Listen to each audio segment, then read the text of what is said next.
Olá, pessoal, um prazer estar aqui com vocês. Nossa coluna de Direito Tributário já está no ar.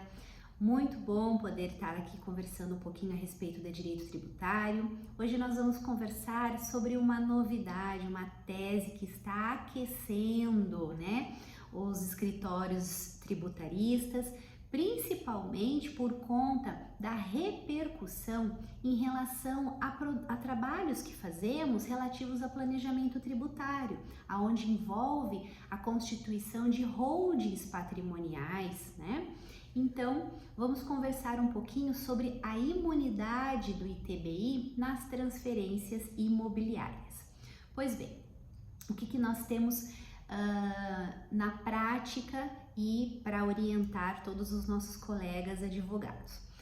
Nós temos, portanto, uma tese que está sendo discutida no judiciário, tá? Nós temos já vários tribunais, mais de 6 tribunais estaduais que já estão declarando a imunidade do ITBI em relação a essas transferências imobiliárias, E isso vem a favorecer todas as pessoas físicas que são sócios de holdings patrimoniais e também as empresas do setor imobiliário.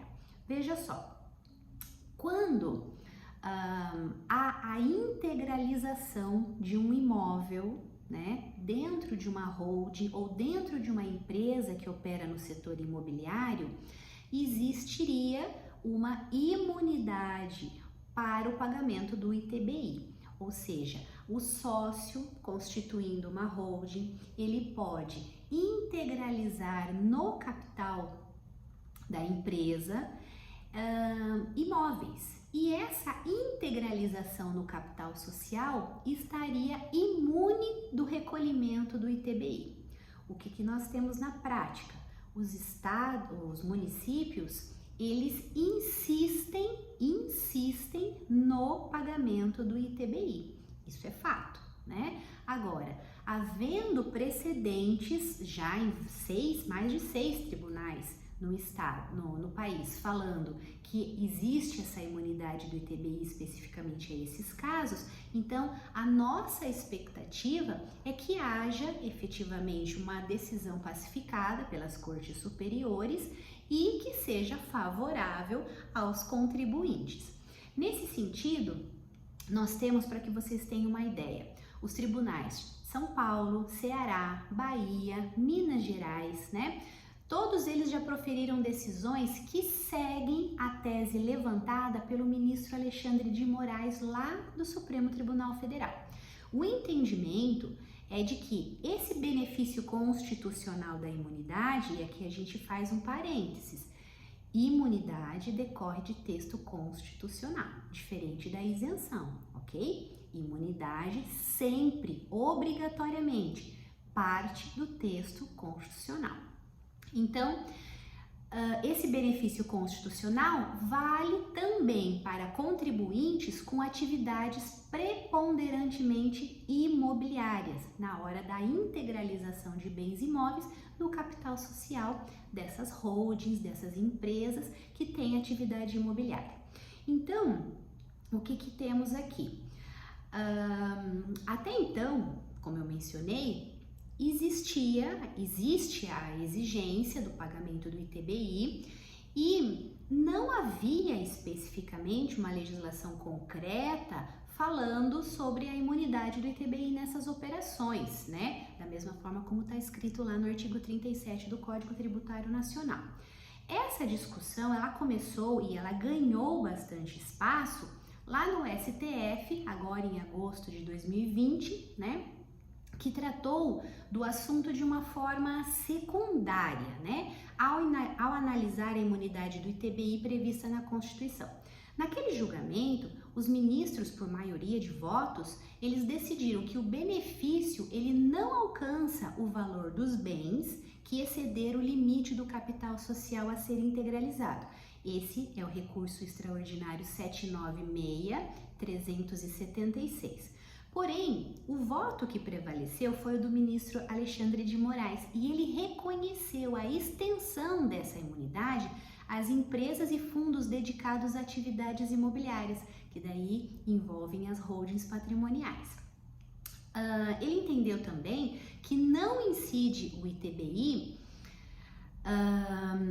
aos bens incorporados ao patrimônio da pessoa jurídica em realização de capital, nem sobre a transmissão de bens ou direitos decorrentes de fusão, incorporação, cisão ou extinção da pessoa jurídica, salvo se nesses casos a atividade preponderantemente do adquirente for a compra e venda desses bens ou direitos, locação de bens imóveis ou arrendamento mercantil.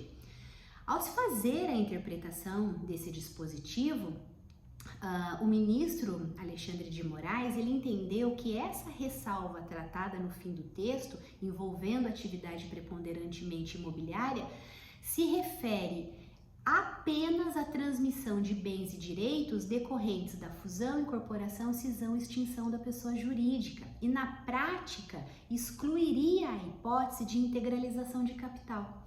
Havendo esse entendimento por parte do ministro Alexandre de Moraes, há então uma tese tramitando nos nossos tribunais para que definitivamente seja declarada a imunidade do ITBI em relação à integralização integralização de bens imóveis no capital social, seja de holdings patrimoniais, seja de empresas que trabalham com o setor imobiliário.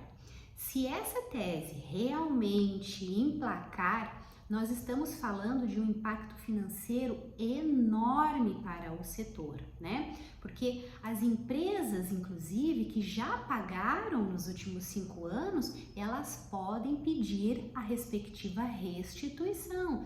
Claro que vai depender da modulação dos efeitos, né, desta decisão, sendo ela favorável.